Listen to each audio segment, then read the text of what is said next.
Pattern continent पर civil war बहुत बुरी हालत पर पहुंच जाती है जब नॉर्थ कुछ इनह्यूमन एक्सपेरिमेंट शुरू करता है लोगों को इनकार्नेट्स बनाने के लिए, ताकि वॉर का रुख बदला जा सके। ये एक्सपेरिमेंट हान कहनराइट को एक गॉडली मिथिकल बीस्ट की पावर दे देते हैं, जिससे कि वो वेयरवुल्फ में शेप शिफ्ट करके वॉर को खत्म कर सके। लेकिन जैसे ही वॉर खत्म हुआ, कंट्री को ये समझ आ गया कि ऐसे किसी को कंट्रोल करना नामुमकिन है जिसके पास गॉड जैसी पावर्स हो। इसीलिए उन्होंने डिसाइड किया कि हान की लाइफ अब उनके लिए कोई वैल्यू नहीं रखती और उसे गॉड किलर बुलेट से शूट कर दिया जाता है। सिविल वॉर तब स्टार्ट हुआ जब नॉर्थन यूनियन पैट्रिया और साउथर्न कन्फेडरेशन ऑफ पैट्रिया ने एक प्रीशियस मिनरल सोमनियम डिस्कवर किया। नॉर्थ शुरू में हारने के कागार पर था, लेकिन फिर उन्होंने समनियम का यूज करके इनकार्नेट्स बनाए। इनकार्नेट्स एक रिसर्च का नतीजा थे जिसे एक लड़की एलाइन ने डेवलप किया था और जल्दी ही इन्हें बैटलफील्ड में यूज किया जाने लगा। मोस्टर स्ट्रेंथ और पावर के साथ नॉर्थ ने साउथ को डोमिनेट करना स्टार्ट कर दिया और हर एक लड़ाई को लगातार जीतने लगे। लेकिन एक अजीब सा हादसा होता है। इनकार्नेट्स और सोल्जर्स जब सॉर्थन कैप्टिव्स यानी कि बंदियों से जानकारी निकाल रहे थे, तब अबाई द हाइड्रा ने कैप्टिव्स और अपने ही कॉमरेड्स को मारना शुरू कर दिया। हांक, जो कि इस शो का कैप्टन था, सोल्जर्स को ऑर्डर देता है कि अबाई को ना मारे जब तक वो स्नेकमैन को रोकने की कोशिश कर रहा है। अबाई कुछ सेकंड के लिए होश में आता है और हांक से रिक्वेस्ट करता है कि उसे रोके, लेकिन हांक कुछ कर पाता। इससे पहले सोल्जर अपनी कैनन्स को खोलने लगते हैं और एक्सक्लूसिव बॉल अनलिश कर देते हैं मॉन्स्टर पर। अबाई वापस नॉर्मल फॉर्म में आकर हांक से कहता है कि उसकी गलती नहीं थी। हांक एक मेडिक को बुलाता है, लेकिन ह्यूमन सोल्जर के चेहरों पर डर के हाव भाव होते हैं। अबाई उनसे माफी मांगने लगता है और डिसाइड करता है अपने आप को जान से खत्म कर देने का। इस इंसिडेंट के बाद एलाइन ने हांक और काने को रिवील किया कि अबाई ने उसे अपनी बिगड़ती कंडीशन के बारे में बताया था, लेकिन एलाइन कुछ कर नहीं पाई क्योंकि उसे पता नहीं था कि इसे रोका कैसे जाए। एलाइन एक्सप्लेन करती है कि अबाई के इनकार्नेट पावर उस पर कंट्रोल करने लगे हैं और वो एक असली बीस्ट में बदल रहा था। अबाई के अंतिम संस्कार के दौरान हांक सबको स्पीच देता है कि जो अबाई के साथ हुआ वही उनके साथ भी हो सकता है। उसने सबको बताया कि वो अबाई भी ह्यूमन है, असली बीस्ट नहीं, लेकिन उन्हें ये वादा करना होगा कि जैसे ही वो अपना ब्रेन लूज करने लगे तो उनके साथियों में से ही कोई एक उन्हें खत्म करेगा। कुछ हफ्तों बाद नॉर्थ साउथर्न कैपिटल की तरफ बढ़ना स्टार्ट कर देते हैं, लेकिन इस स्क्वाड को अपने मेंबर्स भी लूज करने पड़ते हैं क्योंकि उनके अंदर के बेस्ट उनकी मानसिक स्थिति को खत्म कर रहे थे और उनके कॉमरेड्स को फ्रेंडली फायर यूज करना पड़ता है। एक लंबी और मुश्किल जंग के बाद स्क्वाड फाइनली कैपिटल की तरफ बढ़ रही थी। हांक ने नोटिस किया कि उसके कॉमरेड का हौसला गिर रहा है, इसलिए वो अनाउंस करता है कि वो एलाइन को प्रपोज करने वाला है क्योंकि शायद ये मोस्ट प्रॉब्लम सॉल्व कर दे। स्क्वाड के सभी मेंबर्स ने उसको फोर्स किया कि वो एलाइन के साथ रहे। हांक ने उनसे कहा कि जब वॉर खत्म हो जाएगी तो वो सभी लोग सेलिब्रेट करेंगे, लेकिन सबको जिंदा वापस आना होगा। ये बात सुनकर इनकार्नेट्स के अंदर खुशी का माहौल छा जाता है। उसके बाद हांक काने मैडहाउस से बात करता है, जो एलाइन और हांक का चाइल्डहुड फ्रेंड नहीं था। दोनों याद करते हैं कि कैसे वो अच्छे फ्रेंड बन गए उनके बैकग्राउंड के बावजूद। काने एडवाइस देता है कि हांक एलाइन की हेल्प करे क्योंकि वो अपने आप सब कुछ हैंडल कर रही थी। उसी रात हांक एलाइन के पास जाता है जहाँ एलाइन कहती है कि वो बाहर जाकर बात करना चाहती है। एलाइन रिवील करती है कि वॉर ऑलरेडी ओवर हो गई है, नॉर्थ और साउथ पीस ट्रीटी के लिए तैयारी कर रहे हैं। हांक खुश होता है कि शांति वापस आ रही है, लेकिन एलाइन कहती है कि ये पीस इनकार्नेट्स के लिए नहीं है। एलाइन हांक को गॉड किलर बुलेट से शूट करते हुए बताती है कि सब इनकार्नेट्स आखिर में अपनी ह्यूमैनिटी लूज कर देंगे और जब ये होगा तो इनकार्नेट्स ह्यूमैनिटी के लिए सबसे बड़ा खतरा बन जाएंगे। भले ही बैटलफील्ड पर उन्हें गॉड्स माना जाता है, लेकिन लोग अब भी उनसे डरते हैं, इसीलिए ऑफिशियली वॉर खत्म होने के बाद इनकार्नेट्स को डिस्पोज कर दिया जाएगा। एलाइन ने ट्राई किया था कि इनकार्नेट्स को बिना होशो आवाज गवाए बीस्ट बनने से रोके, लेकिन उसका ओनली सोल्यूशन यही था कि उन्हें तभी मार दिया जाए जब वो सोसाइटी के लिए खतरा बनने लगे, स्पेशली क्योंकि उन्हें उसने क्रिएट किया था। एलाइन ये भी कहती है कि हांक बहुत दयालु और अच्छा है और वो ट्राई करेगा उसे रोकने का, इसलिए पहले हांक का मरना जरूरी था। फिर बचे हुए इनकार्नेट्स को भी फिनिश कर दिया जाएगा। उसने हांक को गले से लगाया और फिर काने को गॉड किलर बुलेट दे दिया। दोनों ने प्लान बनाया था कि स्क्वाड को उसी रात खत्म कर दिया जाए, लेकिन फिर कुछ अनएक्सपेक्टेड होता है क्योंकि काने एलाइन को बिट्रे कर उसे ही शूट कर देता है। हांक का विजन धुंधला होने लगता है जहाँ वो एलाइन की डेड आईज और काने को हंसते हुए देखता है अपना होश खोने से पहले। 2 महीने बाद हांक मिलिट्री हॉस्पिटल में अपनी आंखें खोलता है जहाँ पर सेकंड लेफ्टिनेंट लीसा रनकास्टल उसे बताती है कि वॉर खत्म हो चुकी है। इनकार्नेट की स्क्वाड को भी डिसबैंड कर दिया गया है और काने ने उन्हें कहा कि वो लोग कहीं भी जा सकते हैं, लेकिन उनमें से ज्यादातर लोग पागल हो गए और जहाँ भी गए वहाँ पर तबाही मचा दी। लीसा ये भी बताती है कि काने और एलाइन उस रात के बाद से गायब हो गए। हांक के अंदर बहुत ही ज्यादा गुस्सा भरा हुआ था। बिट्रेयल के बाद हांक एक मिशन पे निकल पड़ता है बचे हुए इनकार्नेट्स को खत्म करने और खाने का पता लगाने के लिए। सबसे पहले वो अपने साथी एडाई के पास जाता है जो कि एक लिजार्ड लाइक बीस्ट होता है और वो कोमोफ्लैग पावर रखता है। एडाई हैंक को बताता है कि वो वॉर का हीरो है इनकार्नेट की पावर्स की वजह से, लेकिन हैंक उसे कहता है कि वो अपना वादा पूरा करने के लिए आया है और अब इनकार्नेट की दुनिया में कोई भी जगह नहीं है, स्पेशली जब वो अपना कंट्रोल खो रहे हो और लोगों को मार रहे हो। जिसके बाद हैंक अपना स्पेयर फेंकता है और उस पर अटैच्ड बॉम्ब एक्टिवेट हो जाता है एंड इसी के साथ एडाई वहीं पर खत्म हो जाता है। कुछ दिन बाद हैंक विलियम बैनक्रॉफ्ट टाउन में जाता है उसे मारने। विलियम बैनक्रॉफ्ट अपने टाउन में वापस आ गया था ड्रैगन फॉर्म के अंदर। अब वो अपनी डॉटर के साथ एक एंथली चला रहा था। शुरू में बच्चे डरे हुए थे लेकिन धीरे धीरे समझ गए कि वो कौन है और उसके साथ कंफर्टेबल हो गए। लेकिन एक रात विल अपने अंदर के बीस्ट को कंट्रोल नहीं कर पाता और उसकी आवाज पूरे टाउन को सुनाई देती है। इसके बाद टाउन के लोग फरियाद करते हैं कि उनके एनिमल्स मारे जा रहे हैं। उन्होंने विल से बोला कि वो जीन के साथ एक हैवी मेटल की बॉल पहने ताकि वो निर्दोष है ये साबित कर सके। विल अपनी फैमिली के हालात देखकर जंगल में रहने का फैसला करता है। हैंक ने देखा कि विल दूसरों के मुकाबले अपने कंट्रोल में था कंपेयर टू इडाई और अबाई, लेकिन फिर भी उसे मार देता है ताकि लोगों के लिए भविष्य में खतरा न बन सके। उसे भी विल को मारते हुए दुख हो रहा था, लेकिन हैंक ने ये नहीं देखा कि शॉ ने उसके फादर को अपनी आंखों के सामने मरते हुए देख लिया है। कुछ दिन बाद हैंक एक बार में रेस्ट कर रहा होता है जब शॉ जो कि उसे ढूंढ रही थी अचानक से उस रूम में एंटर करती है और अपनी राइफल से हैंक की तरफ बुलेट शूट कर देती है। लेकिन नॉर्मल बुलेट से इनकार्नेट को मारा नहीं जा सकता, इसीलिए हैंक शॉ के पास जाता है और उसे लेकर वहाँ से निकल जाता है। लोग सरप्राइज हो जाते हैं कि वो अभी भी जिंदा है। उसके बाद हैंक उस लड़की से पूछताछ करता है जहाँ पर वो बताती है कि वो विल की डॉटर है। लेकिन हैंक एक नए टारगेट के बारे में सोच रहा था, डैनी, एक और इनकार्नेट जो कि टाउन में था। हैंक शॉ को रुकने के लिए कहता है और बताता है कि वो भी एक इनकार्नेट है और फिर डैनी को खत्म करने के लिए निकल जाता है। हैंक डैनी का सामना करता है और उसे उसके क्राइम के बारे में बताता है कि डैनी मर्चेंट्स को लूट रहा है और उनके वेजन्स को नुकसान पहुंचा रहा है। लेकिन शॉ जो अब भी एक बेवकूफ लड़की का कार्ड प्ले करती है उनके बीच में आ जाती है और हैंक को डैनी को मारने से रोकने की कोशिश करती है। डैनी कहता है कि जब वो मर्चेंट्स को शांति से पैसे देने को कहता है तो वो नहीं देते, इसीलिए उसे उन्हें मारना पड़ता है। क्रिमिनल्स के लिए ये लॉजिक सही लगता है। फिर डैनी ट्रांसफॉर्म होकर एक रहीनो लाइक बीस्ट में बदल जाता है और शॉ को पंच करने की कोशिश करता है, लेकिन हैंक जल्दी से उसे पुश करके बचा लेता है। डैनी हैंक पे अटैक करने की कोशिश करता है लेकिन हैंक ऑलरेडी उसके कंधे पर चढ़ चुका था।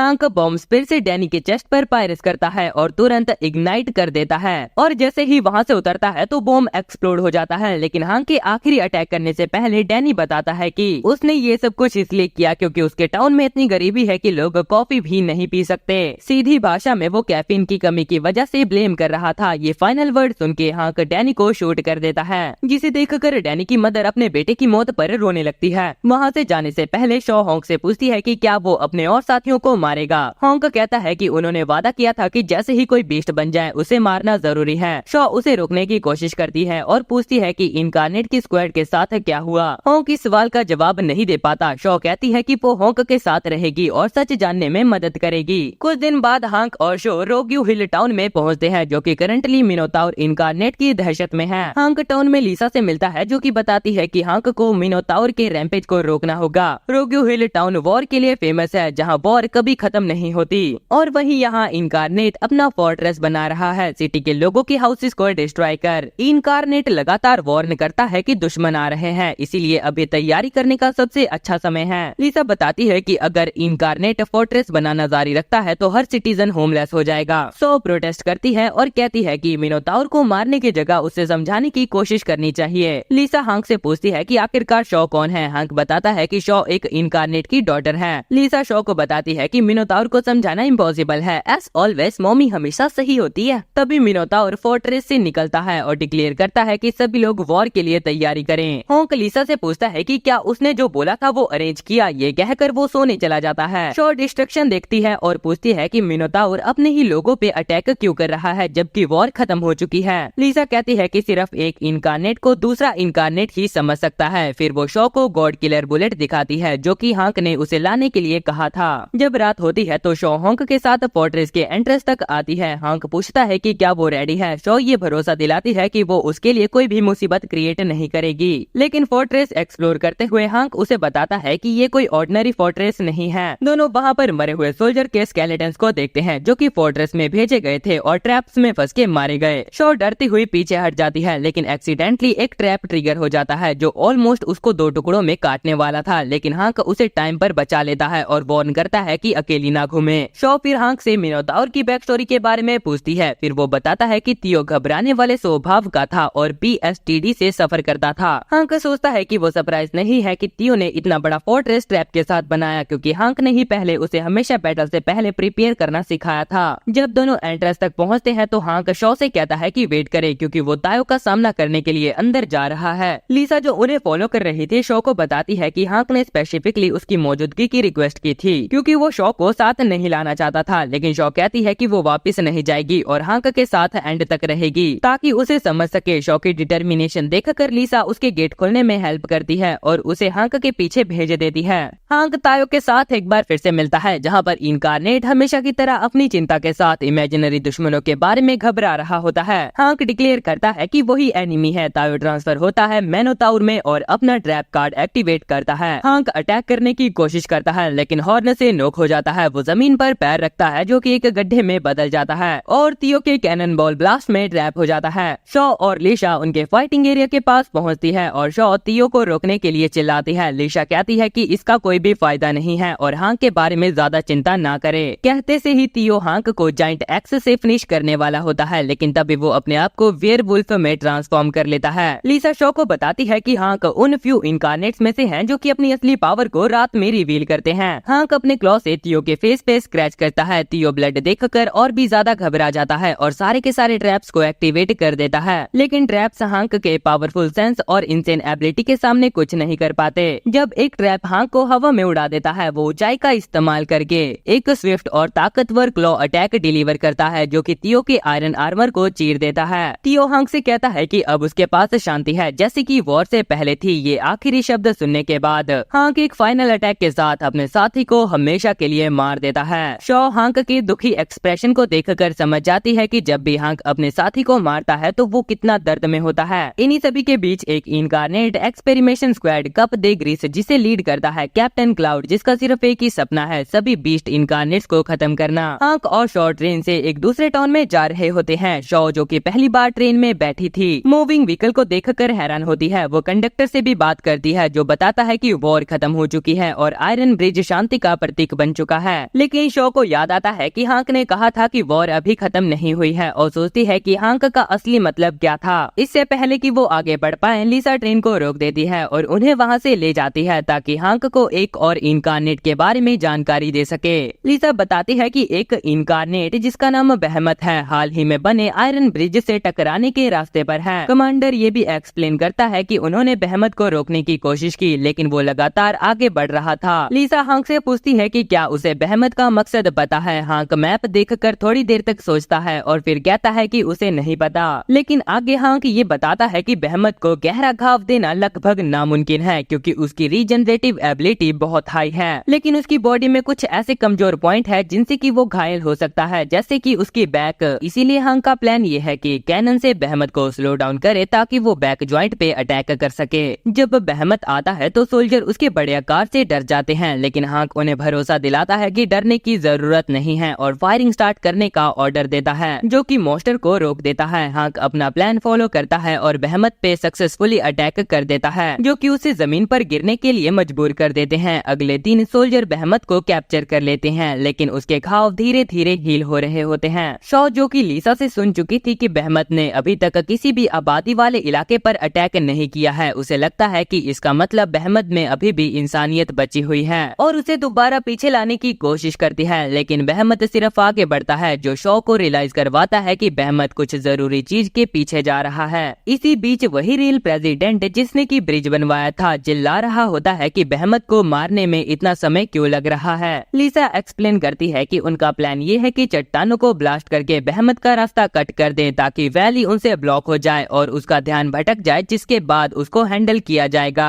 लेकिन कुछ लोग बहस करते हैं कि अगर प्लान वर्क नहीं किया तो वो लोग खुद ही बीस्ट को मार देंगे। हांक उन्हें डराने वाला लुक देता है और कहता है कि प्लान चेंज नहीं होगा। शॉ हांक से बात करना चाहती थी कि बहमत कौन था। हांक बताता है कि बहमत यानी कि आर्टाई एक शांत और आज्ञाकारी आदमी जो कि कभी कंप्लेंट नहीं करता था और हमेशा ऑर्डर्स को फॉलो करता था। हांक कहता है कि आर्टाई रेयरली अपनी इच्छाओं के बारे में बात करता था, इसीलिए उन्हें ज्यादा कुछ भी नहीं पता है। शॉ कहती है कि बहमत के आगे बढ़ने के पीछे जरूर कोई रीजन है और पूछती है कि क्या हांक को कोई आइडिया है। हांक फ्लैशबैक में आरताई को कुछ ड्रॉ करते हुए याद करता है, लेकिन शॉ से कहता है कि चाहे वजह कुछ भी हो, उसका काम बहमत को मारना है, ना कि उसकी हेल्प करना। शॉ हांक को मनाने की कोशिश करती है कि आरताई को ना मारे, लेकिन हांक कहता है कि अगर वो नहीं रोकेगा तो बहमत ब्रिज को डिस्ट्रॉय कर देगा। शॉ आंखों में आंसू लाकर कहती है कि आरताई ने किसी को हर्ट नहीं किया है और उसके पास अपना सपना है, तो फिर गलत क्या है एक इनकार्नेट जो कि अपने ड्रीम को फॉलो करे। वो लीसा से भी बात करने की कोशिश करती है, लेकिन लीसा कहती है कि बहमत को जिंदा नहीं रहने देना चाहिए, अभी या बाद में उनको ऑर्डर मिल ही जाएंगे उसको खत्म करने के। उस रात वही पहले वाला बंदा सोल्जर पर एम्बस करते हुए एक्सक्लूसिव्स को एक्टिवेट कर देता है, जो कि बहमत को बहुत गुस्सा दिलाते हैं। जब वो लोग भागने की कोशिश करते हैं तो बहमत उन्हें कुचल देता है। हांक सोल्जर को बताता है कि प्लान चेंज हो गया है और बचे हुए एक्सक्लूसिव्स को वही एरिया में प्लांट करने को कहता है जिसका उसने पहले जिक्र किया था।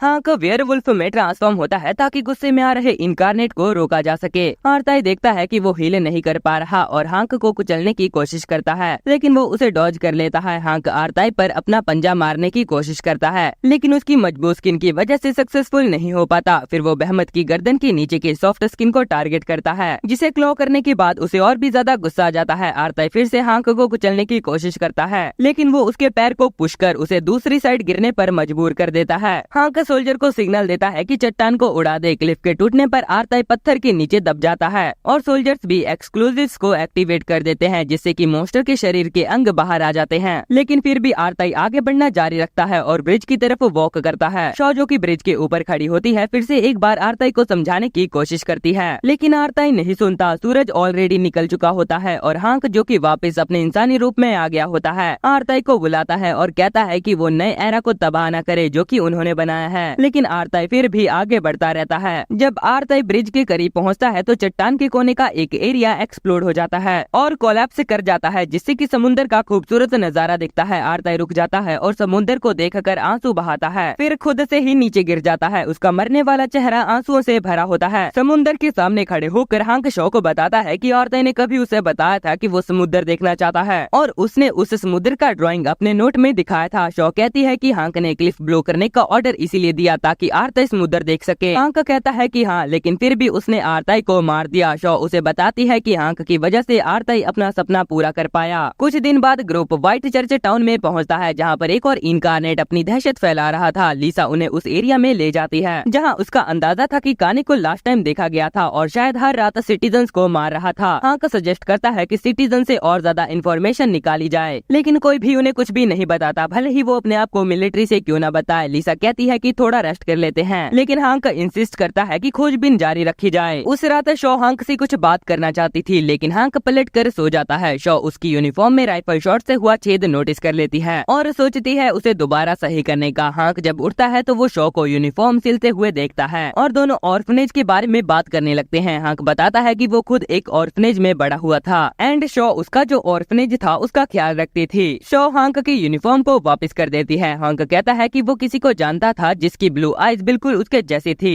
शॉ पूछती है कि क्या वो एलाइन थी। हांक पूछता है कि उसे कैसे पता। शॉ कहती है कि हांक ने एक बार सपने में एलाइन का नाम लिया था। हांक फिर बताता है कि एलाइन काने के हाथों मारी गई थी और फिर वो अपने पास्ट की सारी बातें साझा करता है और बताता है कि उसका प्लान है सारे इनकार्नेट्स को मारना। अपनी आखिरी ड्यूटी के रूप में एज देयर कैप्टन लीसा उन्हें एक और अटैक के बारे में इन्फॉर्म करती है और सब वहाँ पर पहुँच जाते हैं, जहाँ पर एक विक्टिम खून में लिपटी हुई वॉल पे टंगी हुई मिलती है। हांक को लीसा से पता चल गया था कि ये विक्टिम की इंजरी पहले की विक्टिम जैसी है और उसे समझ आ जाता है कि काने इस बार जिम्मेवार नहीं है। तभी भीड़ में से एक लड़का एंडी आगे आता है और कबूल करता है कि उसने देखा था कि उस औरत को एक डीमन स्टैचू ने मारा। हांक एंडी के पास जाके पूछता है कि उसने क्या देखा और एंडी उन्हें एक बिल्डिंग दिखाता है जहाँ से उसने बीस्ट को जाते हुए देखा था। शॉ हांक से पूछती है कि क्या ये कोई इनकार्नेट हो सकता है और हांक बताता है कि ये गारगोइल है जिसका नाम थॉपर है। थॉपर न्याय में मानता है और उसके वर्ड उनकी स्पिरिट को हमेशा बढ़ाया करते थे। लिसा एंडी से जांच पड़ताल करने की कोशिश करती है, लेकिन वो भाग जाता है। शॉ डिसाइड करती है कि वो एंडी से बात करेगी और हांक को भरोसा दिलाती है कि उसे कुछ भी नहीं होगा क्योंकि उसके पास राइफल है। शॉ एंडी को ढूंढती है और उसे बात करने की कोशिश करती है, लेकिन एंडी चुप रहता है। शॉ उसे अपने सफर के बारे में बताती है कि हांक के साथ वो कैसे रह रही है और इनकार्नेट कोई मॉन्स्टर नहीं है। एंडी को चोरी करने से रोकते समय शॉ उसका घायल हाथ देखती है और तब एंडी रिवील करता है कि उसकी मदर को गारगोइल ने मारा था। तभी थॉपर अपीयर होता है न्याय के नाम पर ताना मारते हुए और कहता है कि एंडी अपने जुर्म के लिए पे करेगा। शॉ अपनी राइफल को थॉपर के ऊपर पॉइंट करती है और उससे बात करने की कोशिश करती है, लेकिन इससे थॉपर और ज्यादा गुस्सा हो जाता है और अटैक कर देता है। शॉ शूट करने की कोशिश करती है लेकिन अपने आप को पुश नहीं कर पाती। हांक बिल्कुल सही वक्त पर वहाँ पर आ जाता है और शॉ को बचा लेता है। जब हांक थॉपर पे फायर करने की कोशिश करता है तो थॉपर उसे घायल कर देता है। थॉपर सजेस्ट करता है कि उन्हें चर्च में मिलना चाहिए और अपनी बात खत्म करनी चाहिए। रात में हांक थॉपर के सामने उपस्थित होता है और जब वो टाउन के लोगों को ऐसी अवस्था में देखता है तो तुरंत उस पर अटैक कर देता है, लेकिन वो अटैक स्टैचू पे हो जाता है जिससे कि थॉपर पीछे से हमला कर पाता है। लेकिन हांक अटैक को डॉज करता है और थॉपर को नीचे गिरते हुए उसे होल्ड करते हुए उसके हेड को क्रश करने लगता है।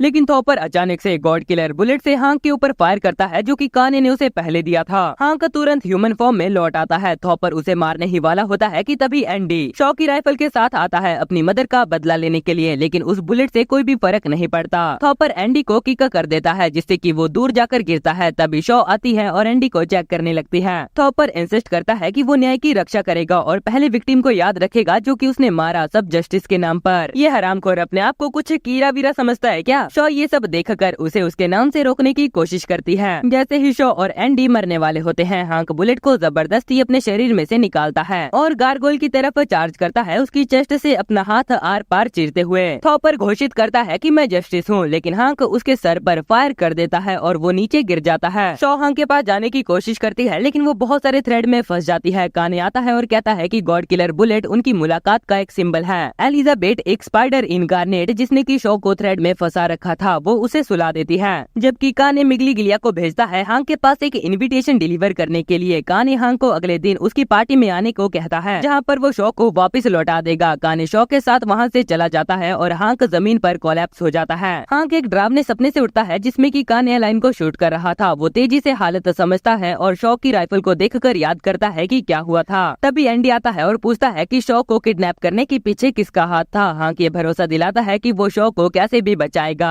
शॉ मैंसन में बंधी हुई एलिजाबेथ से पूछती है कि उनका मकसद क्या है। एलिजाबेथ बताती है कि शॉ एक चारा है। हांक को पीछे लाने के लिए शॉ कहती है कि चारा इस्तेमाल करना काम नहीं आएगा, लेकिन एलिजाबेथ कॉन्फिडेंटली कहती है कि हांक उसे बचाने के लिए यहाँ जरूर आएगा। मैनवाइल स्क्वाड जिसे कि कैप्टन क्लाउड लीड कर रहा होता है व्हाइट चर्च में पहुँचता है। बॉडीज को देखने के बाद क्लाउड अनाउंस करता है कि उसने काने को ढूंढ लिया है और एलिसा को मेंशन में जांच करने के ऑर्डर देता है और अपने जनरल्स को सोल्जर इकट्ठा करने के लिए भेजता है। हांक काने की पार्टी में शामिल होता है। रूम में सब नोबल या फिर रॉयल होते हैं जो चेन यानी कि काने के किए कामों के सपोर्टर होते हैं। चेन स्पीच देता है कि गवर्नमेंट ने वॉर अपने मतलब के लिए शुरू की और खत्म की। सब उसकी स्पीच को बढ़ावा देते हैं। इनकारनेट रूम के अंदर आते हैं लेकिन हालत तुरंत आउट ऑफ कंट्रोल हो जाती है जब इनकारनेट किलिंग मशीन में बदल जाते हैं। चेन डिक्लेयर करता है कि वो हांक और एलाइन के ख्यालों के खिलाफ है और इनकारनेट को मारने के विचार गलत हैं अगर वो अपनी इंसानियत खो दें, क्योंकि ह्यूमंस जिन्हें बचाने के लिए इनकारनेट ने अपनी जान के बदले फाइट की उनमें खुद कोई इंसानियत नहीं बची। चेन इनकारनेट को हांक को मारने के ऑर्डर देता है। हांक इनकारनेट के साथ फाइट करता है लेकिन इतने सारों को एक साथ संभालना उसके लिए भी मुश्किल था। तभी कैप्टन क्लाउड और उसके सोल्जर्स आ जाते हैं और उन पे अटैक करना शुरू कर देते हैं उनकी नई टेक्नोलॉजी के साथ जो कि इनकारनेट को इजीली कैप्चर कर सकती थी। हांक फाइट करता है और क्लाउड चेन के पीछे जाता है। हमें इन्हीं सभी के बीच पता चलता है कि क्लाउड चेन का छोटा भाई है। क्लाउड चेन के पास नहीं जा पाता क्योंकि वो इनकारनेट से घिरा होता है। वो उनसे लड़ने की कोशिश करता है लेकिन उनके सामने कुछ नहीं कर पाता। एक इनकारनेट उसे लगभग मार ही देता कि तभी हांक वहाँ पर आ जाता है और इनकारनेट के चेहरे को चीर देता है। इससे क्लाउड के आदमियों को उसे प्रोटेक्ट करने का मौका मिल जाता है और स्क्वाड फायरिंग करना शुरू कर देती है। इनकारनेट के ऊपर हांक चेन तक पहुँचता है लेकिन दो इनकारनेट उसे रोक देते हैं। चेन हांक पर हंसते हुए कहता है कि वो उसे रोक नहीं सकता। तभी क्लाउड चेन पर कैनन फायर करता है जिससे कि उसके चेस्ट में एक होल बन जाता है। हांक ये देखता है और मौके का फायदा उठाकर तुरंत हवा में जंप करके चेन के चेहरे में स्पेयर घुसा देता है और बॉम्ब को सीधा एक्टिवेट कर देता है। जैसे ही धुआं हटता है तो सब देखते हैं कि चेन का निचला हिस्सा अभी भी खड़ा है जबकि ऊपरी हिस्सा कम्प्लीटली ब्लो ऑफ हो गया था, वो भी रीजनरेट होने लगता है। चेन जिसे कि इनकारनेट वैम्पायर के नाम से भी जाना जाता है जो कि इमॉर्टल है। चेन हांक से फिर उसका साथी बनने की रिक्वेस्ट करता है लेकिन हांक सीधा इनकार कर देता है। चेन एक सिग्नल देता है और एलिजाबेथ सीधा शॉ को लाती है। हांक ट्राई करता है चेन को रोकने का जिसने की शॉ पर गन एम कर रखी थी लेकिन इनकारनेट उसे रोक देते हैं और उसे हार मानने के लिए कहते हैं लेकिन हांक अपनी वेयरवुल्फ फॉर्म में आकर उन्हें ढकेलता है। वो चेन की तरफ भागता है और अटैक करने ही वाला होता है।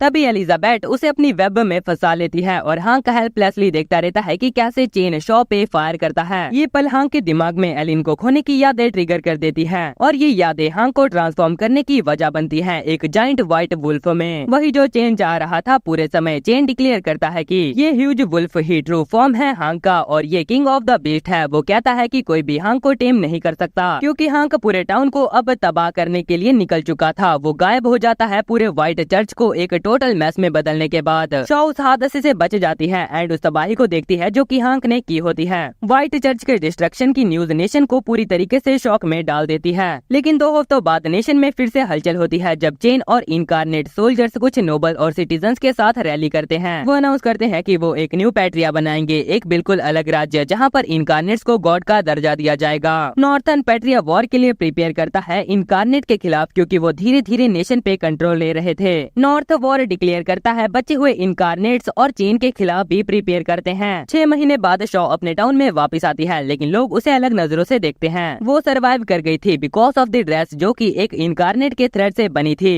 वो अभी भी नहीं समझ पाई कि इनकारनेट ने उसे वो ड्रेस क्यों पहनाई थी। टाउन में वापस आते ही मिलिट्री उसे पूछताछ करती है और पता चलता है कि हांग को उसके रैंक से हटा दिया गया है और उसे ढूंढा जा रहा है। एक दिन जब शॉ अपने फादर की ग्रेव विजिट करके वापस आ रही होती है वो देखती है कि लीसा अपने टाउन में है क्लाउड के सोल्जर्स के साथ। क्लाउड मेयर से कहता है कि वो पहाड़ों में स्लिप हुए इनकारनेट से डील करने आया है। शॉ क्लाउड से पूछती है कि क्या वो भी उनके साथ जा सकती है और लीसा सपोर्ट करती है, रिकमेंड करती है कि वो गाइड के रूप में ज्वाइन करे क्योंकि वो लोकल है। क्लाउड आखिरकार इजाजत दे देता है। ढूंढने के बाद रात आ जाती है और उन्हें पहाड़ों में कैंप करना पड़ता है। क्लाउड माफी मांगता है कि वो व्हाइट चर्च में शॉ को नहीं बचा पाया। लीसा उनके साथ शामिल होती है। शॉ को ये पता चलता है कि क्लाउड एक मेजर है और नॉर्थ के प्रेसिडेंट का बेटा भी। क्लाउड डिक्लेयर करता है कि उसकी स्क्वाड कॉप दे ग्रेस सब इनकारनेट को एलिमिनेट करेगा चाहे जो भी हो। एकदम से जोर की आवाज आती है और सभी लोग उस जगह की तरफ दौड़ते हैं जहाँ से आवाज आई थी। वहाँ जाके उन्हें एक ड्रैगन दिखाई देता है। शॉ आगे बढ़ भागते हुए जाती है एंड देखती है कि ड्रैगन इनकारनेट उसके फादर हैं। ड्रैगन की स्किन पहले से ही सड़ी हुई लग रही होती है। शॉ अपने फादर को बुलाती है लेकिन ड्रैगन उसके ऊपर अपनी टेल के साथ अटैक करने वाला होता है कि क्लाउड उसे बचा लेता है। सोल्जर्स आते हैं और ड्रैगन पर गोली चलाना शुरू कर देते हैं लेकिन कोई भी नुकसान नहीं होता। ड्रैगन फिर से वापस जाने की कोशिश करता है लेकिन क्लाउड अपने लोगों को रोकता है और कहता है कि उनके पास अभी उसे मारने के लिए काफी फायर पावर नहीं है। शॉ हैरान होती है कि उसके पापा अभी भी जिंदा हैं। लीसा क्लाउड को बताती है कि वो ड्रैगन नाइट हॉग के नाम से जाना जाता है और उसका असली नाम विलियम है। वो बताती है कि विलियम को पहले हांक ने मार दिया था और मिलिट्री ने फिर उसे दफना दिया था। क्लाउड ये सुनने के बाद अपने सोल्जर्स को तैयार होने के ऑर्डर देता है क्योंकि उन्हें निडहॉग को कैसे भी खत्म करना है। जिसके बाद लीसा शॉ से मिलती है और पूछती है कि विलियम कैसा इंसान था। शॉ कहती है कि उसके फादर बहुत ही ज्यादा अच्छे और शांत इंसान थे जो कभी भी गुस्सा नहीं होते थे और हमेशा उनसे प्यार करते थे। लीसा सुझाव देती है कि शॉ को टाउन वापस चले जाना चाहिए लेकिन शॉ कहती है कि वो यहीं रुकेगी और फाइट में शामिल होगी। लीसा फिर उसे कुछ गॉड किलर बुलेट देती है और कहती है कि इन्हें सही वक्त पर ही इस्तेमाल करे। वो सभी लोग इंतजार करते हैं जब तक एक सोल्जर निडहुगो को ल्यूर करता हुआ उनके पास लाता है। क्लाउड अपने आदमियों को अटैक करने का ऑर्डर देता है। सोल्जर उसे पकड़ने के बाद निडहॉग पर गोली चलाने लगते हैं लेकिन वो फायरबॉल का इस्तेमाल करते हुए उन सभी को पीछे हटा देता है। निडहॉग उसका पीछा करता है, हालांकि वो साथ ही कुछ एक्सक्लूसिव ट्रैप को भी एक्टिवेट कर देता है। ट्रैप से हुए अटैक से बचने के लिए निडहॉग उड़ता है और टाउन की तरफ निकल जाता है। क्लाउड शॉ और लीसा को टाउन के अंदर जाने के लिए कहता है ताकि वो लोगों को वहाँ से सही सलामत निकाल सके। क्लाउड निडहॉग के विंग्स के ऊपर शूट करता है जिससे कि उसका एक विंग टूट जाता है। निडहॉग पलटकर हमला करता है और फायरबॉल से क्लाउड को टारगेट करता है। शॉ और लीसा लोगों को वहाँ से भागने के लिए वार्न करते हैं लेकिन कोई भी उनकी बात नहीं मानता जब तक कि निडहॉग विलेज पर अटैक नहीं कर देता। शॉ आखिरकार समझ जाती है कि हांग का मकसद इनकारनेट को खत्म करना क्यों था। उसे ये एहसास होता है कि उसके फादर का मरना जरूरी है टाउन को बचाने के लिए। शॉ अपने फादर के शब्दों को याद करते हुए निडहॉग पर गोली चलाने लगती है और उससे रुकने के लिए भीख मांगती है। वो निडहॉग की चेस्ट पर शूट करती है जिससे कि वो नीचे गिर जाता है लेकिन वो मरने से पहले अपने पंजे को आगे बढ़ाता है जिसे कि शॉ पकड़ लेती है और तब भी उसका शरीर पूरी तरीके से बिखर जाता है। अगली सुबह शॉ लीसा से कहती है कि वो खुश है कि उसने फाइनली अपने फादर को गुड बाय कह दिया लेकिन साथ ही हांग के बारे में सोचती है कि क्या इनकारनेट को मारे बिना उन्हें बचाया जा सकता है। शॉ फिर लीसा से रिक्वेस्ट करती है कि वो उनके मिशन में ज्वाइन करना चाहती है हांग को ढूंढने के लिए। क्लाउड इसको मंजूरी दे देता है क्योंकि शॉ उनके लिए मददगार साबित होगी। नॉर्थ प्रेसिडेंट रिचर्ड विदर्स 3 महीने के अंदर सब इनकारनेट को एलिमिनेट करने के ऑर्डर देता है। जनरल्स सोचते हैं कि आखिरकार प्रेसिडेंट इतना जल्दी क्यों कर रहा है। वो कहते हैं कि ये उनका तरीका है नेशन को बचाने जाने का क्लाउड को पॉलिटिक मोहरा बनाकर। सोल्जर्स समुद्र के पास कैंप में इंतजार कर रहे थे सप्लाई शिप के लिए। एंड क्लाउड इस बात से गुस्सा और परेशान होता है कि उन्हें कुछ दिन इंतजार करना पड़ेगा। शो समुद्र का नजारा देख रही होती है और हांक के बारे में सोच रही होती है। तभी वो किसी के गाने की आवाज सुनती है और जहाँ से वो आवाज आ रही होती है उसके पीछे जाती है और एक केव के अंदर घुस जाती है, जहाँ उसकी मुलाकात एक शायरन इनकारनेट ट्राइस से होती है। शो म्यूजिक का मजा ले रही थी कि तभी एक आदमी कार्ल्स उसके सामने गन लेकर आ जाता है और उसे कहने लगता है कि यहाँ से वापस चली जाए और उसने जो देखा उसे भूल जाए। लेकिन ट्राइस उसे कहता है कि शो को अकेला छोड़ दे। शो बताती है कि वो विलियम की बेटी है और फिर सब लोग बैठकर बात करने लगते हैं। कार्ल्स शो से माफी मांगता है और बताता है कि गवर्नमेंट की ऑर्डर की वजह से जो कि इनकारनेट को मारने के लिए दिए गए थे, वो ट्राइस को टाउन के लोगों और गवर्नमेंट से बचाना चाहता था। ट्राइस के सर के ऊपर बाउंटी की वजह से कुछ लोग उसके पीछे हैं और कितने ही उसे डर भी रहे हैं। चार्ल्स कहता है कि ट्राइस पहले उसकी बार में सिंगर थी, जो सुन के शो खुश हो गई कि वो एक सिंगर से बात कर रही है। लेकिन ट्राइस ने बताया कि वो पास्ट की बात है। ट्राइस समझाती है कि वॉर की वजह से लोगों ने उसके गाने को कभी इम्पोर्टेंस ही नहीं दी और जब वो आर्मी में शामिल हुई तो उसने अपनी आवाज का इस्तेमाल लोगों को मारने के लिए किया। जब वो लोग वॉर से वापस आते थे तो लोग उन्हें सेलिब्रेट करते थे, लेकिन फिर भी मॉन्स्टर की नजरों से देखते थे और कोई भी मॉन्स्टर को गाते हुए नहीं देखना चाहता था। इसीलिए वो चुप ही रहती थी जब तक चार्ल्स ने उसे फाइनली नहीं ढूंढ लिया। ट्राइस कहती है कि वो और चुप नहीं रहना चाहती, लेकिन चार्ल्स इसके खिलाफ होता है। शो कहती है कि वो फिर भी ट्राइस से मिलने और उससे बात करने आएगी। शो अपना वादा निभाती है और रोज ट्राइस से मिलती है, उसके लिए गिफ्ट और कुछ चीजें भी लेके आती है। दोनों हांक के बारे में बात करते हैं और ट्राइस एक्सप्रेस करती है कि वो फिर से लोगों के सामने गाना चाहती है। शो उसे हिम्मत देती है कि वो दिन जरूर आएगा। शो कैंप वापस जाती है, लेकिन वहाँ क्लाउड से मिलती है, जो उसे कहता है कि बिना सावधानी के ऐसे घूमने ना जाए क्योंकि टाउन के लोग सोल्जर से सावधान हैं। दोनों बात करते हैं और क्लाउड बताता है कि काने उसका बड़ा भाई है और उसका फर्ज है हांक और दूसरे इनकारनेट को मारना।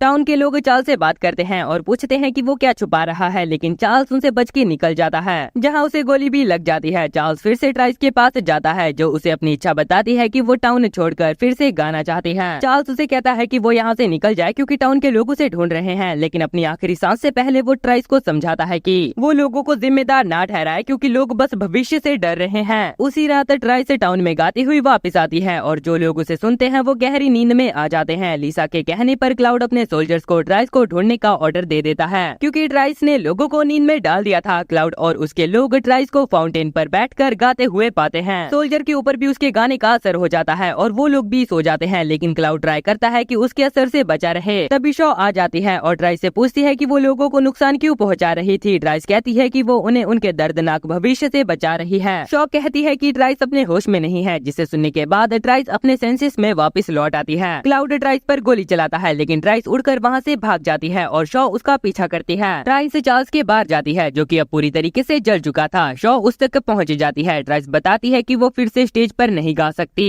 जो उसे पहले पसंद था क्योंकि लोग उसे मॉन्स्टर समझते हैं। वो शो से पूछती है कि क्या वो उसका गाना सुनेगी। शो कहती है कि हाँ, वो उसका गाना सुनना चाहेगी। ट्राइस गाने ही वाली होती है कि सोल्जर उस पर गोली चलाते हैं। क्लाउड उन्हें ट्राइस को मारने का ऑर्डर देता है, लेकिन फिर रोक देता है जब शो उसकी साइड में जाती है। ट्राइस अपना मुंह खोलकर गाने लगती है और क्लाउड शूट करने ही वाला होता है, लेकिन शो कहती है कि नहीं, क्योंकि ये गाना अलग है। ट्राइस शो को कहती है कि वो ठीक है और अपने आखिरी पल में एक सुरीला गाना गाती है। शो जिसके खत्म होने के बाद कहती है कि उसका गाना बहुत ही ज्यादा खूबसूरत था और ये सुनने के बाद ट्राइस पीसफुली खत्म हो जाती है। फिर हम देखते हैं कि शिप आ गई थी और सब लोग निकलने की तैयारी कर रहे थे। क्लाउड शो से मिलता है और बताता है कि उन्होंने हांक को सेंट्रल माउंटेन्स में ढूंढ लिया है, लेकिन वो उसे सावधान करता है कि अगली बार अगर वो उनके बीच दखल देगी तो सोल्जर उस पर शूट कर देंगे। शो कहती है कि वो ट्राइस को बचाना चाहती थी क्योंकि वो दोनों अच्छे दोस्त बन गए थे, चाहे वो सिर्फ थोड़ी देर के लिए ही सही। इन्हीं सभी के बीच हांक अपने वादे को पूरा कर रहा था, लेकिन अपनी वुल्फ फॉर्म में ट्रांसफॉर्म नहीं कर पा रहा था क्योंकि उसके दिमाग में उसके द्वारा की गई तबाही की यादें घूम रही थी। उसका सामना एक इनकारनेट से हो जाता है जो कि उसे मारने की कोशिश करता है, लेकिन हांक उसे अपनी चोटों के बावजूद भी बॉम्ब स्पेयर का इस्तेमाल करके इनकारनेट को मार देता है। उसके खून के निशान गार्म को हांक की लोकेशन पता लगाने में मदद कर रहे होते हैं। हांक एमलेसली फ्रोजन माउंटेन में सफर कर रहा होता है। पैट्रिया के किसी हिस्से में अपने पहले के कर्मों के बोझ तले दबे थकाहारा अपने मरे हुए साथियों और उनकी आखिरी शब्दों की यादों से परेशान होते हुए वो ठंडी जमीन पर कोलैप्स कर जाता है, लेकिन उसका मकसद वापस खड़ा होने और चलने पर मजबूर करता है, अपने आप से बात करते हुए कि उसे अपना वादा पूरा करना है। जब वो आगे बढ़ता है तो हांक के सेंस शार्प हो जाते हैं और वो आने वाले खतरे को भांप लेता है। बिना वार्निंग के एक और इनकारनेट वेयरवुल्फ रॉय उस पर अटैक करता है। एक खतरनाक लड़ाई के बाद रॉय पूछता है कि हांक ने काने की प्रस्ताव को क्यों ठुकरा दिया, और धमकी देता है कि अगर वो इसे स्वीकार नहीं करेगा तो वो उसे मार देगा। लेकिन हांक अपने शब्दों पर खड़ा रहता है और कहता है कि उसे भी रॉय को मारना होगा अपना वादा पूरा करने के लिए। इस वक्त शॉ और बाकी के लोग माउंटेन पर पहुंचते हैं। शॉ सोचती है कि हांक को कैसे बचाया जा सकेगा, क्योंकि क्लाउड ने हांक को देखते ही शूट करने के ऑर्डर दे दिए थे। हांक अपनी गन लोड करता है और गार्म पर अटैक करने के लिए प्रिपेयर करता है। गार्म, जो कि हांक की टेंशन को सूंघ सकता था, उसे रुकने के लिए कहता है और कहता है कि छुपना बेकार है। गार्म हांक पर चार्ज करता है और पेड़ पर अटैक कर देता है, जिसके पीछे हांक छुपा हुआ था। लेकिन हांक अटैक डॉज कर लेता है और गार्म पर शूट करता है, लेकिन गार्म बुलेट को सिर्फ अपने हाथ से ब्लॉक कर लेता है। गार्म फिर से हांक पर चार्ज करता है और उसे घायल कर देता है। गार्म कमजोर हांक से कहता है कि वो ट्रांसफॉर्म होकर अपनी इनकारनेट वाली फॉर्म में आकर उसे फाइट करे। तभी सूरज उगता है और हांक के व्हाइट बाल ब्लैक में बदल जाते हैं। गार्म कहता है कि वो बाद में हांक को ट्रांसफॉर्म करने पर मजबूर करेगा। ये कहकर वो वहाँ से निकल जाता है। क्लाउड अपने मिशन और हांक के लिए परेशानी के बीच ज्यादा चिंता और सोचने की वजह से तेज बुखार की वजह से गिर जाता है। उसे फोर्ट ले जाया जाता है, जहाँ पर शॉ उसका ख्याल रखती है। वो मिशन जारी रखने की कोशिश करता है, लेकिन शॉ कहती है कि वो आराम करे, क्योंकि जनरल ने खोजबीन पार्टीज को भेजा है हांक को ढूंढने के लिए। क्लाउड शॉ से पूछता है कि वो इनकारनेट्स की रक्षा क्यों करना चाहती है। शॉ कहती है कि वो बिलीव करती है कि इनकारनेट्स भी इंसानों के साथ साइड बाय साइड जी सकते हैं, और वो इसका एक तरीका ढूंढना चाहती है जिससे कि ये मुमकिन हो सके। जनरल आता है और रिपोर्ट करता है कि उन्होंने हांक को देखा है, लेकिन एक और इनकारनेट भी वही है। क्लाउड जनरल को तुरंत स्ट्रेटेजी मीटिंग की तैयारी करने के ऑर्डर देता है। सोल्जर आगे होने वाली फाइट के लिए तैयारी करते हैं जनरल के लीडरशिप में, क्योंकि क्लाउड की तबीयत खराब हो रही थी। क्लाउड इसका विरोध करता है, लेकिन समझता है कि अपनी तबीयत पे भी ध्यान देना जरूरी है। इन सब टकराव के बीच हांक एक बहुत ही ज्यादा डरावने सपने से परेशान हो रहा होता है, जिसमें कि वो अपने आप को कंट्रोल नहीं कर पा रहा होता और अपने पास्ट की चीजें याद करता है। उसके पास्ट का अंधेरा उसे अपने अंदर खींच लेता है, और जब वो जागता है तो गार्म अभी भी वहीं पर होता है, उसे चैलेंज करने के लिए बिल्कुल तैयार। फाइट दोबारा कंटिन्यू होती है, जहाँ पर गार्म हांक पर लगातार प्रेशर डालता है कि वो अपनी वेयरवुल्फ फॉर्म में ट्रांसफॉर्म हो। सोल्जर और शॉ जैसे ही बैटल की जगह पर आते हैं तो गार्म हांक को ट्रांसफॉर्म करने के लिए उसे पुश करता है, लेकिन हांक अभी भी ह्यूमन फॉर्म में बीस्ट को हराने की कोशिश करता है। अपने व्यर्थ प्रयास के बाद गार्म हांक को गले के सहारे पकड़ लेता है और उसे इनकारनेट फॉर्म में फाइट करने के लिए फोर्स करता है, लेकिन हांक कहता है कि वो नहीं करेगा। गार्म गुस्सा होकर हांक को कहता है कि वो बस खाने का डॉग था। फिर हांक के सीने में छेद कर देता है और उसके घाव को दबाना शुरू कर देता है। शॉ और एलाइन की डेथ की यादें हांक के दिमाग में घूमने लगती हैं और आखिरकार वो अपनी वेयरवुल्फ फॉर्म में ट्रांसफॉर्म हो जाता है, जो कि गार्म को खुशी दिलाता है। दोनों मॉन्स्टर के बीच क्लैश भयंकर होने लगता है। हांक अपनी अनलिस्टेड पावर को कंट्रोल करने में स्ट्रगल करता है। वो याद करता है अपने ट्रांसफॉर्मेशन को एक जाइंट व्हाइट वुल्फ और एक लाउड रॉर के साथ। हांक फिर से अपनी ह्यूमन फॉर्म के अंदर वापस आ जाता है। गार्म हांक के पावर के खेल को बहुत ही ज्यादा खराब समझता है और उसे पास की चट्टान पर फेंक देता है। फिर वो हांक के सीने पर पैर रख कर दबाने लगता है, उसे बेकार कहता है और बोलता है कि अगर वो इतना कमजोर है तो लोगों को कैसे बचाएगा। जब गार्म आखिरी हमला करने वाला होता है तो सोल्जर बीच में आ जाते हैं और गार्म पर शूट कर देते हैं। गार्म एक बुलेट को डॉज करता है, जो कि सीधा हांक के पास जाकर गिरती है और चट्टान बिखर जाती है, जिसके बाद शॉ हांक को बुलाती है जब वो चट्टान से गिरता है। गार्म याद करता है कि कैसे हांक उसकी उम्मीद था। वो युद्ध के मैदान में बचने के बाद इनकारनेट में ट्रांसफॉर्म हुआ था और हांक की वजह से ही वो सर्वाइव कर पाया था, लेकिन हारे हुए हांक को देखकर गार्म उससे निराश होता है और सोल्जर की शूटिंग से बचकर भाग जाता है। घायल होने के बावजूद वो समझ नहीं पाता कि आखिरकार सोल्जर उसे कैसे ढूंढ रहे हैं और शूट कर रहे हैं, लेकिन वो इतनी आसानी से नहीं मरना चाहता और सारी सोल्जर्स के ऊपर हमला कर देता है, जिससे कि सोल्जर्स को बहुत ही ज्यादा भारी नुकसान होता है और बैकअप बुलाना पड़ता है। क्लाउड भी वहाँ पर उनके बीच में शामिल होता है, लिसा के मना करने के बावजूद, और वो कहता है कि वो अपने आदमी और शॉ दोनों को बचाना चाहता है। हांक सपना देखता है कि वो एलाइन के पैर पर आराम कर रहा था और जब जागता है तो शॉ के पैर पर था। वो हैरान होता है कि शॉ जिंदा है, लेकिन काफी खुश होता है कि वो ठीक है। शॉ ने उसे बताया कि वो अपने घर वापस गई थी। वो हांक को बताती है कि उसके फादर, जिसे कि हांक पहले ही शूट कर चुका था, ज़ॉम्बीफाइड इनकारनेट के रूप में वापस जिंदा हो गए थे, इसलिए उसने अपने फादर को मार दिया। अपने फादर को मारने के बाद शॉ ये बताती है कि आखिर उसे समझ आ गया कि हांक इनकारनेट को क्यों मार रहा है। हांक ने अपनी परेशानी साझा की, उसके साथ ही उससे नफरत करते होंगे उसके किए कामों के लिए, और वो सोचता है कि क्या उन्हें बचाया गया या वो कभी माफ करेंगे सिर्फ अपना बनाया रास्ता फॉलो करने के लिए। उसने उनकी जिंदगी अच्छे से जीने का मौका छीन लिया। जितना ज्यादा वो अपनी पावर को यूज करता है उतना ज्यादा वो खुद को बेकाबू होता हुआ पाता है, और शायद अब वो भी असली बीस्ट है। वो शॉ से पूछता है कि क्या वो उसे मारेगी जब वो मॉन्स्टर बन जाएगा, लेकिन शॉ कहती है कि नहीं। हांक माफी मांगता है उससे ऐसा सवाल पूछने के लिए। वो अपना यूनिफॉर्म पहनता है और रॉय के साथ अपनी फाइट फिनिश करने के लिए निकल जाता है। हांक शॉ से कहता है कि चाहे एक दिन वो और दूसरे मॉन्स्टर बन जाए, उसे शामिल कर करके वो उन्हें कभी भुलाए ना। फिर हांक निकल पड़ता है अपने दोस्त और साथी को आखिरकार मारने के लिए। इस वक्त गार्म सोल्जर पर हमला जारी रखता है, लेकिन तभी एक ट्रैप में फंस जाता है जब वो जनरल को पकड़ता है। गार्म जनरल से कहता है कि अगर उसके आदमी शूट करेंगे तो वो भी मर जाएगा, लेकिन जनरल बिना किसी डर के सामना करता है शक्तिशाली इनकारनेट का और जोर देता है कि अपनी टीम का जिंदा रहने के लिए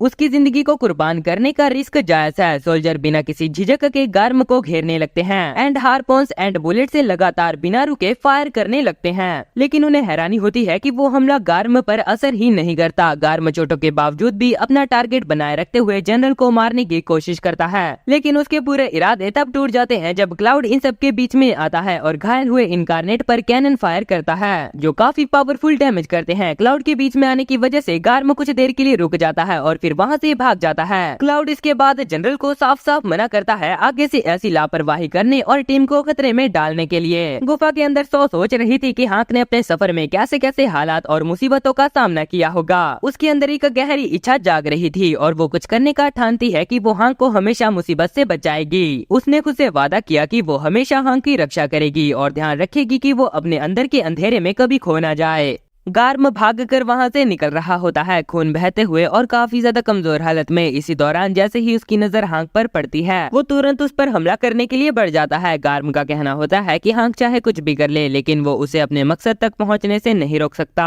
हांक का प्लान ये होता है कि गार्म जैसे ही उसके पास पहुंचे वो बॉम्ब को एक्टिवेट कर दे, लेकिन जैसे ही गार्म उसके बिल्कुल करीब आता है शॉ बीच में आकर तुरंत निशाना लगाती है और उस इनकारनेट के ऊपर गोली चला देती है। शॉ तेज आवाज में हांक को उसकी इंसानियत की याद दिलाते हुए एक कसम खाती है कि चाहे कुछ भी हो जाए वो हांक की इंसानियत को कभी खोने नहीं देगी और अगर हांक कभी अपने रास्ते से भटक गया तो वो खुद उसे रोकने के लिए तैयार रहेगी। शॉ लगातार गार्म के ऊपर फायरिंग करती रहती है। रिलोड करते वक्त वो हांक से कहती है कि वो अपने साथियों को दिया हुआ वादा निभाता रहे। गार्म उसे कहता है कि वो उनके बीच की लड़ाई से दूर रहे, पर इतने में ही हांक को वो सहारा मिल चुका होता है जिससे कि वो फिर से खड़ा हो सके। हांक उसके आगे बढ़कर शॉ के सामने खड़ा हो जाता है और तुरंत अपनी वेयरवुल्फ फॉर्म में ट्रांसफॉर्म कर लेता है। अगले ही पल वो गार्म पर एक जबरदस्त पंच मारता है। दोनों एक साथ रोर करते हैं और उनके बीच एक भयंकर फाइट शुरू हो जाती है। उनके दांत और पंजे टकराते हैं। दोनों की असली पावर सामने आ जाती है जो कि बहुत ही ज्यादा पावरफुल होती है। दूर से देख रहे सोल्जर बिल्कुल हैरान हो जाते हैं और उनकी हिम्मत नहीं होती ऐसे दो डेडली बीस्ट के बीच में आने की। आखिरकार हांक एक आखिरी वार करता है गार्म के सीने को चीरते हुए, जिससे कि दोनों वापस अपनी इंसानी रूप में लौट आते हैं। रॉय हल्की सी मुस्कान के साथ मानता है कि उसे खुशी है कि हांक उसका कैप्टन था। हांक भी उसके शब्दों को सुनकर शुक्रिया कहता है उसका साथी बनने के लिए। उसके बाद एक बार फिर हांक एक अंतिम अटैक करता है गोली चलाकर एंड एक और इनकारनेट को शांति दे देता है।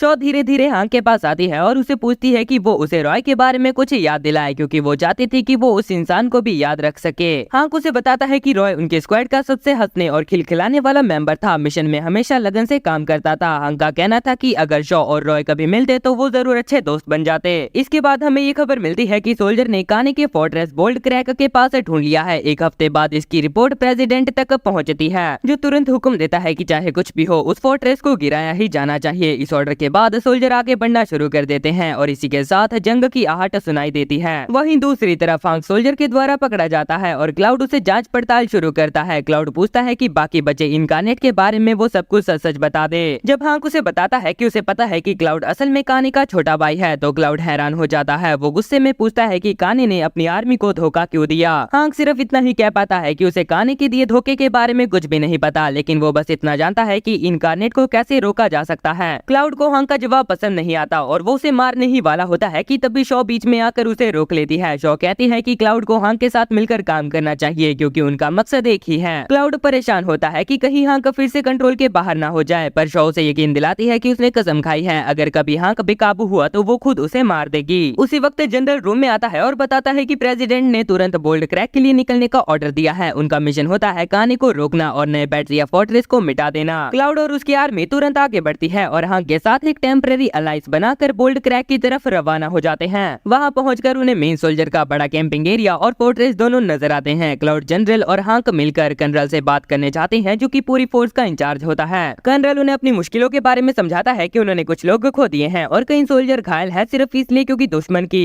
Long range bow and arrow के अटैक्स ने उन्हें फोर्ट्रेस के पास तक पहुंचने नहीं दिया। हांक उन्हें बताता है है कि उनका सामना एक इनकारनेट केंटारुअस से हो रहा है, जो कि एक बहुत ही ज्यादा स्किल्ड स्नाइपर है और अपने बेस को अच्छे से बचाना जानता है। हांक ये भी कहता है कि उनका बेस्ट चांस रात को हमला करना है। वो खुद को एक चारे की तरह इस्तेमाल करने को कहता है ताकि माइल्स, जो कि एक केंटारुअस इनकारनेट है, बाहर आ जाए। हांक सबको चेतावनी देता है कि माइल्स अपनी आवाज से सोल्जर के अंदर डर पैदा कर सकता है। रात होते ही सोल्जर अटैक के लिए तैयार होते हैं। हांक ये जानता है कि माइल्स रात के समय एक अच्छा स्नाइपर नहीं है, इसलिए वो करीब से लड़ने का प्लान बनाता है। कुछ ही देर बाद एरो से चलाए जाते हैं, जो कि निशाना चूक जाते हैं और माइल्स जंगल से निकलकर सामने आता है। माइल्स आते ही सोल्जर के अंदर छेद कर देता है और जोर से चीखने लगता है, जैसा कि हांक ने प्रिडिक्ट किया था। डर के मारे पूरी सेना भाग पड़ती है, जबकि माइल्स उनका पीछा करते हुए लगातार एक एक करके उन्हें मारने लगता है। इसी बीच हांक माइल्स को एक चाल में घेर लेता है, जहां वो उसे एक जाल में फंसा देता है और सोल्जर तुरंत उस पर फायरिंग करना शुरू कर देते हैं। हांक अपनी ह्यूमन फॉर्म में वापस आकर गॉड किलर बुलेट को तैयार करता है ताकि माइल्स का काम तमाम कर सके, लेकिन माइल्स पर गोली लगने के बावजूद भी उसके जख्म बार बार भरने लगते हैं। माइल्स ये कहता है कि अब वो इमोर्टल हो चुका है और फिर तुरंत वहाँ से भाग जाता है, जबकि सोल्जर उस पर लगातार फायर करना जारी रखते हैं। अगली सुबह जब माइल्स कोई अटैक नहीं करता तो आर्मी को फोर्ट्रेस के और करीब जाने का मौका मिल जाता है। पूरा कैंप तैयारी करता है, ट्रेंसेस यानी कि बचने का एरिया खोदने लगता है। कर्नल सबको इन्फॉर्म करता है कि ट्रेंसेस तैयार होते ही अटैक शुरू कर दिया जाएगा। वो ये भी बताता है कि कुछ लोगों ने एक और इनकारनेट को देखने का दावा किया है, जो केंटाउर नहीं होता, पर कर्नल इसे सिर्फ डर की वजह से हुआ भ्रम समझकर टाल देता है। उनका एक ही मकसद होता है, किसी भी कीमत पर फोर्ट्रेस को गिराना। रात होने पर सोल्जर अपने आने वाली सुबह की जंग के लिए तैयारी कर रहे होते हैं। इसी दौरान शॉ हांक के पास आती है और दोनों अपनी पहली मुलाकात को याद करते हैं। ये बातें हांक को हंसने पर मजबूर कर देती हैं। हांक उसे बताता है कि उसकी ली हुई कसम ही थी जिसने कि उसे अब तक जिंदा रखा है। शॉ उसे कहती है कि उसे अंत तक जिंदा रहना होगा और जंग के बाद वो उसे वापस लौटते हुए देखना चाहती है। सुबह होते ही वक्त आ जाता है, कमांडर सिग्नल देता है और अटैक शुरू हो जाता है। सोल्जर फोर्ट्रेस की तरफ बढ़ने लगते हैं, चाहे दुश्मन के कैनन उन पर बारिश की तरह बॉम्ब शूट कर रहे होते हैं। सभी सोल्जर के चेहरे पर डर साफ दिखाई देता है, पर हांक आगे बढ़कर उन्हें हिम्मत दिलाता है। उसका हौसला देखकर पूरी नॉर्थर्न आर्मी लहरों की तरह फोर्ट्रेस की तरफ प्रोग्रेस करने लगती है। फोर्ट्रेस के ऊपर दुश्मन भी बराबर तैयार होता है और अपने कैनन से फायर करने लगता है। नॉर्थर्न उसका जवाब देता है अपने खुद के कैनन से। सूरज ढलने के करीब नॉर्थर्न फाइनली फोर्ट्रेस के बिल्कुल नीचे तक पहुंच जाते हैं। कुछ देर के लिए फायरिंग रोक दी जाती है। हांक बहुत सतर्क रहता है क्योंकि उसे पता होता है कि माइल्स कभी भी आ सकता है। जैसे ही वो अंदाजा लगाता है, हम काने और माइल्स को एक जगह पर खड़ा देखते हैं। तभी माइल्स पीछे से अचानक से हमला करना शुरू कर देता है। वो अपने एरोस बिना रुके चलाने लगता है, नॉर्थर्न सोल्जर्स को एक एक करके गिराते हुए। सोल्जर उसे रोकने की कोशिश करते हैं, पर माइल्स उन्हें आसानी से मार देता है। माइल्स सोल्जर्स को मेन आर्मी से दूर खींचने की कोशिश करता है, पर अनजाने में सीधा एक जाल की तरफ बढ़ रहा होता है। सोल्जर एक सही मौका देखकर केंटाउर को नीचे गिरा देता है और इसी पल हांक उस पर स्पेयर बॉम्ब से हमला करता है, जिससे कि माइल्स का पूरा राइट आर्म उड़ जाता है। हांक उससे कहता है कि माइल्स नाम का डॉक्टर तो कब का मर चुका है, लेकिन माइल्स उसे हंसते हुए जवाब देता है कि डॉक्टर तो उसके अंदर तभी बचा था जब वो इनकारनेट बना, क्योंकि उससे पहले आर्मी सर्जन होते हुए भी वो किसी को बचा नहीं पाता था। हर एक सोल्जर जिसे वो ठीक करता था कुछ ही देर बाद बैटलफील्ड में जाकर मर जाता था, लेकिन एक इनकारनेट बनने के बाद वो एक दुश्मन को मारकर अपने 100 साथियों की जान बचा सकता था। इसी बात को करते करते माइल्स का हाथ वापिस रीजनरेट हो चुका होता है। अब वो खुलेआम घोषणा करता है कि उसे सोल्जर की दर्द भरी चीखें सुनना बहुत पसंद है। ये कहकर वो एक मरे हुए सोल्जर के ऊपर बार बार पैर रखकर उसके सिर को कुचलने लगता है, जहां उसकी हंसी और डरावनी होती जाती है। रात होते ही हांक अपनी वेयरवुल्फ फॉर्म में ट्रांसफॉर्म हो जाता है। वो डिक्लेयर करता है कि माइल्स ने पूरी तरह अपनी इंसानियत खो दी है और वो उसकी तरफ निकल जाता है। कर्नल ये देखकर तुरंत अपने आदमियों को सीक्रेट वेपन निकालने के ऑर्डर देता है। कर्नल शांत रहते हुए क्लाउड को भी बता देता है कि वो हांक की असल हकीकत से पहले ही वाकिफ था। इसी बीच हांक और माइल्स के बीच में एक भयंकर लड़ाई चल रही होती है। हांक एक सही मौका देखकर माइल्स का हथियार छीन लेता है और उसे जोर से जमीन पर पटक देता है। फिर वो स्पेयर माइल्स के सीने में घुसा देता है, जिससे कि माइल्स बिल्कुल भी नहीं हिल पाता। हांक जनरल को बुलाता है, जो कि फ्लेयर शूट करता है, कमांडर्स को सिग्नल देते हुए कि बॉम्बिंग शुरू की जाए। हांक थोड़ा सा पीछे हट जाता है, बॉम्ब सीधा उसकी लोकेशन पर गिरते हैं और माइल्स के आधे जिस्म को उड़ा देते हैं, लेकिन कुछ ही पल के बाद माइल्स अपने आप को वापिस रीजनरेट कर लेता है। हांक अब गॉड किलर बुलेट का इस्तेमाल करने के लिए तैयार होता है ताकि माइल्स का काम हमेशा के लिए तमाम कर सके, लेकिन तभी एक डार्क पर्पल मिस्ट एरिया को घेरने लगती है, जो उसके प्लान का हिस्सा नहीं था। ये जहरीला धुआं अब बाई के पॉइजन के रूप में पहचाना जाता है। मिस्ट माइल के शरीर को छूकर उसे गलते हुए पर्पल बबल में बदल देती है। जहर का खतरनाक स्वभाव समझते ही हांक तुरंत अपनी नाक को बंद कर लेता है।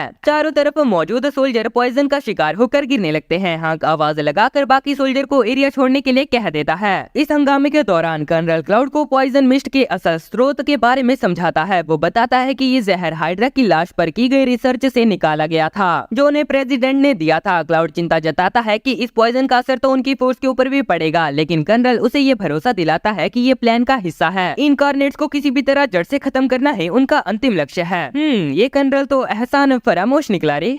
माइल्स का शरीर गलने लगता है। वो हांक से कहता है कि उसने कभी सोचा नहीं था कि वो इस तरीके से मरेगा, लेकिन वो चाहता है कि कभी फिर उससे मिले। हांक गॉड किलर बुलेट से माइल्स को अंत में मार देता है। कर्नल क्लाउड से कहता है कि अब उन्हें इस मौके का फायदा उठाकर फोर्ट्रेस पर अटैक करना चाहिए, लेकिन तभी कैंप से अचानक से उन्हें शोर की आवाज सुनाई देती है। काने वहाँ आ चुका होता है और बिना टच किए हर सोल्जर के सर को एक ही पल में गायब कर देता है। काने कर्नल और क्लाउड के पास आता है। क्लाउड शॉ को छुपने के लिए भेज देता है। कर्नल अपने सोल्जर्स को काने पर फायर करने का ऑर्डर देता है, लेकिन बुलेट्स का कोई भी असर नहीं होता। काने सिर्फ एक हाथ हिलाकर सोल्जर्स को मार देता है। कर्नल ग्रेनेड से अटैक करने को कहता है, लेकिन काने अचानक से उनकी नजरों से गायब हो जाता है। वो एक सोल्जर को गर्दन से पकड़कर उसमें खून भर देता है और सोल्जर तुरंत अपने ही साथियों के ऊपर अटैक करने लगता है। जो बॉम्ब उसके पास था वो दूसरे एक्सप्लोजिव्स के साथ गिरकर उन्हें एक्सप्लोड कर देता है। हांक ब्लास्ट देखकर जनरल से कहता है कि फोर्ट्रेस को हैंडल करे और खुद अपनी टीम की तरफ भागता है, उम्मीद करते हुए कि शॉ सुरक्षित हो। जब हांक अपने एरिया की तरफ जा रहा होता है, काने कर्नल को अपने हाथों से पकड़ लेता है और उसे फोर्स करता है कि वो खुद ये पॉइजन कंज्यूम करे, जिससे कर्नल का शरीर भी पूरी तरीके से गलने लगता है। आखिरकार एक काम तो सही किया। क्लाउड अपने भाई को बचाने के लिए डर के साथ और अपने लिए हुए फैसले में कांपता हुआ अपनी तलवार को आगे करता है। काने क्लाउड के डर का मजा ले रहा होता है और कोशिश करता है कि क्लाउड पर भी अपना कंट्रोल बना पाए, लेकिन जैसे ही प्रोसेस कंप्लीट होने वाला होता है, हांक अपना स्पीयर फेंक कर काने के राइट आर्म को काट देता है। वो फायर करता है, लेकिन काने तुरंत ही स्मोक में बदल जाता है और कुछ ही पल में वापिस आ जाता है, अपने हाथ को पूरी तरीके से हील करके।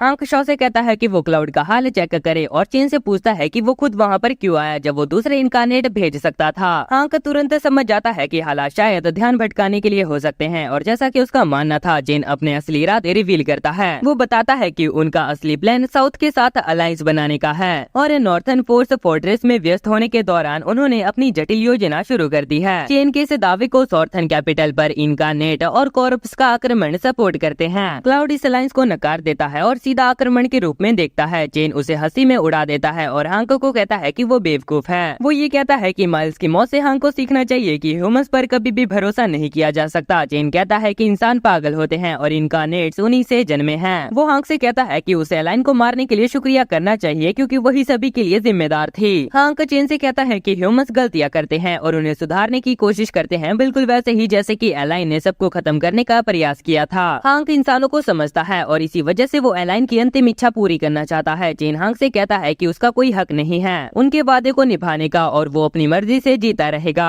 जब हांक अपने दोस्त चेन को पागलपन में डूबते हुए देखता है, वो अपने डरावने वेयरवुल्फ फॉर्म में ट्रांसफॉर्म हो जाता है। उसकी दहाड़ आसपास के पहाड़ों में गूंज उठती है। हांक चेन पर हमला कर देता है। उसके क्लॉ हवा में चल रहे होते हैं, लेकिन जैसे ही वो अटैक करता है, चेन के जख्म तुरंत हील हो जाते हैं और उसका एक भी अटैक कोई भी डैमेज नहीं करता। हांक रुकता नहीं, लगातार क्लॉइंग करता रहता है, लेकिन चेन की पावरफुल रीजनरेटिव एबिलिटी के सामने उसका प्रयास बेकार साबित होता है। चेन हांक को टोंट करता है, उसे कहकर कि वो अपनी असली फॉर्म को बाहर लेकर आए, बिल्कुल वैसे जैसे कि व्हाइट चर्च में किया था। हांक चेन की बातों को नजरअंदाज करता है और अपने अंदर छुपे अंधेरे को अपने ऊपर हावी होने नहीं देता। एक डेस्परेट मूव में हांक अपनी शक्ति से चेन के सर को पकड़कर जोर से क्रश कर देता है, लेकिन पूरी जगह पर एक भयंकर रेड मिस्ट घिर जाती है। इस मिस्ट के बीच से चेन के कई सारे क्लोन्स निकलते हैं और एक आर्मी बनाकर हांक को घेर लेते हैं, जो कि एक परफेक्ट टीम में काम करते हुए स्ट्रेटेजी अटैक्स कर रहे होते हैं, जिससे कि हांक पर दर्दनाक घाव हो रहे होते हैं। लेकिन वो पूरी हिम्मत और निश्चय के साथ फाइट करता है, लेकिन उसका प्रयास उनके खिलाफ बेकार साबित होता है और कोई डैमेज उसके करने पर भी उन्हें नहीं मिलता।